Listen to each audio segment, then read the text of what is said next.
we bring you the answers to all your questions.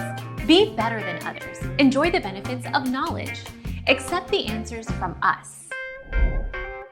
Each teaspoon of baking soda contains 41.8 MEq of sodium.